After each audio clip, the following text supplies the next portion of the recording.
కూటమి ప్రభుత్వం ఇవాళ కార్పొరేట్ వైద్యాన్ని ప్రజలకి అందించే ప్రయత్నం చేస్తూ ఉంది.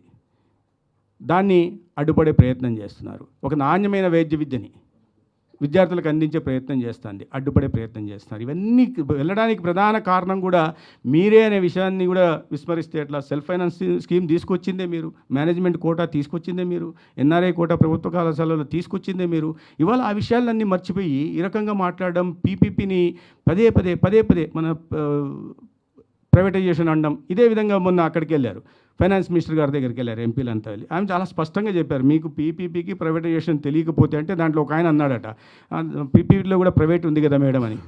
ఇంత మేధావులంతా పార్లమెంట్కి వచ్చారా, లేకుంటే కేవలం మీ పార్టీ ఇంత మేధావులు మీ పార్టీలోనే ఉన్నారా అన్నట్లు ఆడేదో పోయింది, సరే వెళ్ళండి అని అన్నారట. అది అంటే అక్కడికి వెళ్ళి పబ్లిక్ ప్రైవేట్ పార్ట్నర్షిప్ అంటే దాంట్లో కూడా ప్రైవేట్ ఉంది కదా మేడం, అంటే అది ప్రైవేట్కి అమ్మేస్తున్నట్టు కదా అన్నారంటే అది మరి జగన్మోహన్ రెడ్డి గారు వాళ్ళకి చెప్పి పంపించారో లేదా వాళ్ళకు స్వయంగా పాపం అటువంటి మేధావి లక్షణాలు అబ్బాయో మరి నాకు తెలియదు, లేదా నాయకుడు చెప్తున్నారు కాబట్టి సరే నాయకుడికి అబద్ధం చెప్తున్నప్పుడు మనం కూడా దాన్నే వల్ల వేస్తే బాగుంటుందని అనుకున్నారో తెలియదు. కానీ ఏదేమైనా ఈ 10 కళాశాలని పీపీపీ మోడల్లో నిర్మిస్తాం.